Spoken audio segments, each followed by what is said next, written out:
Hi hello all అందరికీ నమస్తే. Welcome to NN Telugu న్యూస్కి స్వాగతం. నా పేరు వారు.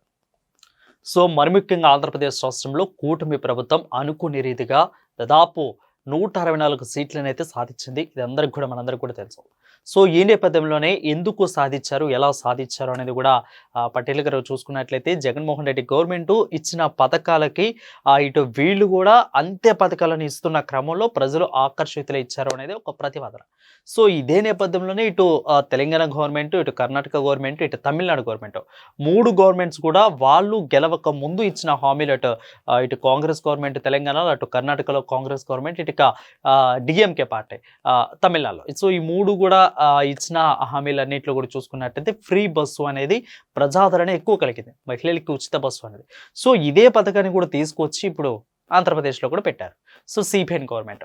దీన్ని ఎలక్షన్స్కి ముందు కూడా బాగా ప్రమోట్ చేశారు. ఖచ్చితంగా తెలంగాణ రాష్ట్రంలో, కర్ణాటక రాష్ట్రంలో, అది పక్క తమిళనాడు రాష్ట్రంలో ఇస్తున్నట్లుగా మన రాష్ట్రంలో కూడా ఇస్తాము. ప్రతి ఒక్కరికి కూడా 18 సంవత్సరాలు దాటిన ప్రతి మహిళకు కూడా ఆధార్ కార్డు చూపిస్తే ఫ్రీ బస్ ఇస్తామంటూ కూడా Andhra Pradesh government TDP party especially బాగా ప్రమోట్ చేసింది. ఆ తర్వాత 164 సీట్లతో ఘన విజయాన్ని సాధించింది.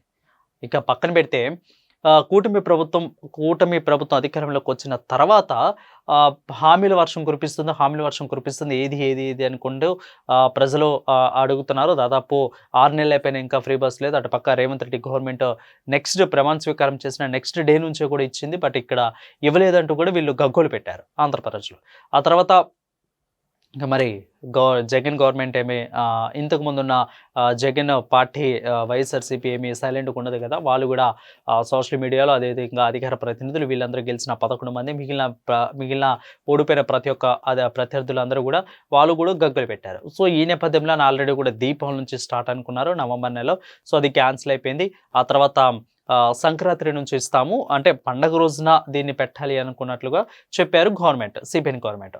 ఆ తర్వాత దీన్ని అటు ఆర్టీసీతో మాట్లాడుకొని రోజుకి ఎంత అవుతుంది, ఎలా బడ్జెట్ ఉంటుంది, ఆ తర్వాత ఇదంతా మాట్లాడుకోవాలని కొంత లేట్ అయింది. ఆ తర్వాత దీన్ని మళ్ళీ అటు కర్ణాటకకి, ఇటు తమిళనాడుకి, ఇటు తెలంగాణకి 3 రాష్ట్రాలకు కూడా ఆంధ్రప్రదేశ్ నుంచి కొంతమంది మహిళా మండలి సభ్యులైన పార్టీ మహిళా అధ్యక్షురాలైన వంగలపూడి అనిత అని, అదేవిధంగా ఆర్టీసీలో కొంతమంది సిబ్బందిని, ఇటు మంత్రివర్గంలో కొంతమంది, ఈ 3 త్రిదళాలు కూడా అటు వెళ్ళి సర్వే చేసి వచ్చి ఇటు మంత్రివర్గానికి క్యాబినెట్ కమిటీకి ఇచ్చారు నివేదికని. ఆ తర్వాత క్యాబినెట్ మంత్రివర్గ నివేదిక మొత్తం కూడా చూసిన తర్వాత ఇటు సిబిఎన్ కూడా దాన్ని పరీక్షించిన తర్వాత రేపు ఉగాది నాడున ఒక కొత్త వెలుగులు చెంపుతూ కూడా కూటమి ప్రభుత్వం వాళ్ళని ఎవరైతే మహిళలు ఉన్నారో వాళ్ళందరికీ కూడా ఫ్రీ బస్సు ఇవ్వాలని అయితే వాళ్ళు నిర్ణయించుకున్నట్లే తెలుస్తూ ఉంది. ఇదే నేపథ్యంలోనే మహిళలకు అందరూ కూడా ఒక గొప్ప అవకాశం, వాళ్ళకు ఒక వరాన్ని ఇస్తున్నట్లు కూడా చెప్తున్నట్లు కూడా తెలుస్తుంది. ఈ నేపథ్యంలోనే దీనికంటే ముందుగా ఇటు క్యాబినెట్ సబ్ కమిటీ, కార్యవర్గ సబ్ కమిటీ కూడా ముందుగా దీని మీద అయితే సమావేశమైంది. ఆ తర్వాత దీన్ని ప్రత్యేకంగా వీళ్ళు ఇటు మళ్ళీ రేపు 6న అంటే ఫిబ్రవరి 6వ తారీఖున జరగబోయే మంత్రివర్గ సమావేశానికి ఈ క్యాబినెట్ కమిటీని కూడా పంపిస్తారు. వాళ్ళు చేసిన నివేదికను పంపిస్తే దాన్ని ఆర్టీసీ పై అయితే చెప్తుంది. ప్రస్తుతానికైతే కార్యవర్గం నుంచి మాకు వచ్చిందంటూ కూడా ఆర్టీసీ చెప్తుంది. ఆ తర్వాత దాన్ని ఇప్పుడు వీళ్ళు క్యాబినెట్కి అయితే మంత్రివర్గానికి అయితే పంపిస్తారు. మంత్రివర్గానికి పంపించిన తర్వాత మళ్ళీ దాన్ని చూసి వాళ్ళు ఫైనల్ చేసి రేపు ఉగాది నాడు నుంచి కూడా కొత్తగా మళ్ళీ దాన్ని ఫైనల్ చేసే అవకాశం ఉన్నట్లుగా తెలుస్తోంది. ఏదేమైనా కానీ ఆంధ్రప్రదేశ్ మహిళలందరూ కూడా కూటమి ప్రభుత్వం ఖచ్చితంగా ఒక గొప్ప మహిళలకి ఫ్రీ బస్సు అనేది కూడా ఆంధ్ర రాష్ట్ర చరిత్రలో ఒక అధ్యయన అవకాశం అని కూడా చెప్పవచ్చు, సుదీర్ఘమైన అవకాశం అని కూడా చెప్పవచ్చు. 18 సంవత్సరాలు దాటిన మహిళలందరూ కూడా ఆర్టీసీ అయితే కల్పిస్తుంది. దీన్ని కూడా ఈ యొక్క నష్టాన్ని ఏ విధంగా భర్తీ చేయాలి అనే దానికి కూడా ఇటు తెలంగాణ ఏ విధంగా దాని నష్టాన్ని భర్తీ చేస్తుంది, ఇటు కర్ణాటక రాష్ట్రం ఏ విధంగా భర్తీ చేస్తుంది, ఇటు తమిళనాడు రాష్ట్రం 3 రాష్ట్రాల్లో కూడా ఈ యొక్క ఫ్రీ బస్ ఉంది.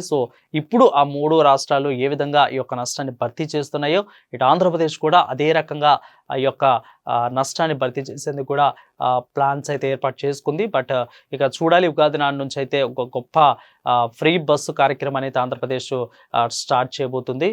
చూద్దాం ఇక దీన్ని ఏ విధంగా ముందుకు తీసుకెళ్తారు. సో దీనికి ఏమైనా క్లాసులు పెడతా, అదేవిధంగా మగవారికి పురుషులకి ఛార్జ్ పెంచుతారా?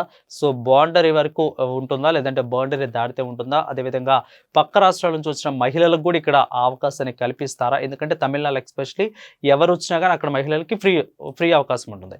అదేవిధంగా తెలంగాణలో చూసుకున్నట్టు ఓన్లీ తెలంగాణ మహిళలకు మాత్రమే ఉంటుంది. సో ఈ రెండింటిని బేరీ చేసుకొని ఆంధ్రప్రదేశ్లో ఏ విధంగా ఉంటుంది అనేది కూడా ఒక రకంగా చర్చించుకొని దీన్ని ఏర్పాటు చేసే అవకాశాలు అయితే ఎక్కువగా ఉన్నట్లు కూడా తెలుస్తుంది. సో ఈ ఫ్రీ బస్ మీద ఆంధ్ర రాష్ట్రానికి మేలు చేకూరుతుందా, నష్టం చేకూరుతుందా? మీరేమనుకుంటున్నారో కామెంట్ రూమ్లో తెలియచేయండి. అదేవిధంగా ఇలాంటి మరిన్ని వీడియోస్ మీకు కావాలనుకుంటే వెంటనే కామెంట్ రూమ్లో మాకు తెలియచేయండి. తెలుసు కదా, అండ్ న్యూస్ ఛానల్ని సబ్స్క్రైబ్ చేయండి.